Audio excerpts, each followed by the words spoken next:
আমার প্রিয় মানুষের সঙ্গে ইফতারি করতে গিয়েছিলাম আর সেখানে গিয়ে পেয়েছিলাম এই লাভ শেপের চিকেন ফ্রাই। হয়তোবা প্রিয় ভালোবাসার মানুষের সাথে ইফতারি করতে গিয়েছি বলেই এমনটা হয়েছিল। সব কিছু নিয়ে কিন্তু থাকছে আজকের ব্লগ। আসসালামু আলাইকুম, হ্যালো এভরিওয়ান, কী অবস্থা সবার? এদিন আমি ইফতারি করতে গিয়েছিলাম দ্য টেরেসে, আর এইখানে আসার পরে ওরা দেখলাম শরবত দিয়েছে। এরপরে এই চামচগুলো দিয়ে যায় যেটা ছিল প্লাস্টিকের, আর এরপরে কিন্তু আমাদেরকে খাবারটাও সার্ভ করে দেওয়া হয়। এই প্লেটারে ছিল রাইস, চিকেন ফ্রাই, ভেজিটেবল, এছাড়াও বেগুনি, আলুর চপ আর 2 ধরনের ফ্রুটস, আর সাথে ছিল এই লাভ শেপের চিকেন ফ্রাই। আর এই প্লেটারের প্রাইস কিন্তু ছিল মাত্র 300 টাকা। এখানে কিন্তু তোমরা শরবত আর পানিও পেয়ে যাবা। আর এটা ছিল সেকেন্ড প্লেটার, যেখানে ছিল রাইস, ভেজিটেবল, চিকেন মশালা, এছাড়াও আলুর চপ, বেগুনি, 2 ধরনের ফ্রুটস ছিল, খেজুর ছিল। তো এটার প্লেটারের প্রাইসও কিন্তু ছিল মাত্র 300 টাকা।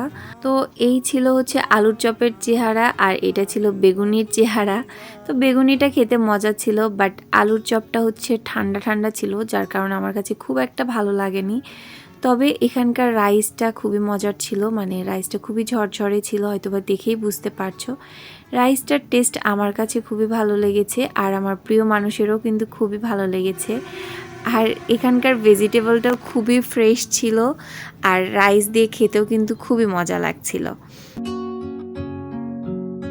আর এইবার আসি তাদের চিকেন মশালাতে। এখানে তোমরা 3 পিসের মতো মাংস পেয়ে যাবা, আর সাথে ছিল ক্যাপসিকাম। তো এই চিকেন মশালার টেস্ট একদম আহামরি ভালো না হলেও মোটামুটি ভালো ছিল। তো যাই হোক, এবার দেখায় আমার ভালোবাসার মানুষকে। এটা হলো মিম। তো আমার জীবনে এরা আমার প্রিয় মানুষ, ভালোবাসার মানুষ। অনেকেই হয়তোবা ভেবেছিল যে ভালোবাসার মানুষ কার না কার সাথে ইফতার করতে গিয়েছি, বাট না, আমার ফ্রেন্ডরাই আমার জীবনে ভালোবাসার অনেকটা জায়গা জুড়ে রয়েছে। তো যাই হোক, এটা ছিল টেরেসের ভেতরের লুকটা। তো এটা খুবই সুন্দর, দিনের বেলা আসলে আরও ভালো লাগে। তো যাই হোক, এরপরে আমরা বের হয়ে যাচ্ছিলাম। এবার তোমাদেরকে এটার লোকেশনটা বলি। এটা সেউজগাড়িতে, মানে আমতলা ধরে আর কি। ওইখানে আসলেই তোমরা দেখতে পারবা, কৃষি গবেষণার অপোজিটে আর কি। তো যাই হোক, এরপরে আমরা এখান থেকে একটু শপিংয়ে গিয়েছিলাম টুকটাক কেনাকাটা করার জন্য।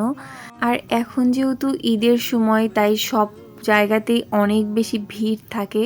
তবে মার্কেটের তুলনায় শোরুমগুলোতে একটু ভিড় কম থাকে, যে জন্য একটু শান্তি পাওয়া যায় আর কি।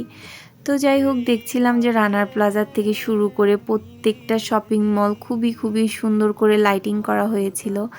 আর এই লাইটিংগুলো দেখে মনে হচ্ছিল পুরো একদম বিয়ে বিয়ে একটা ফিল পাওয়া যাচ্ছিল, মানে খুবই সুন্দর লাগছিল শহরটাকে দেখতে। তো সব কিছু মিলিয়ে আমাদের সন্ধ্যাটা অনেক অনেক অনেক ভালো ছিল। তো আজকের ভিডিওটা ছিল এ পর্যন্তই। সবাই ভালো থাকো, সুস্থ থাকো, আর অবশ্যই আমার পেজের সাথে থাকো। আল্লাহ হাফেজ।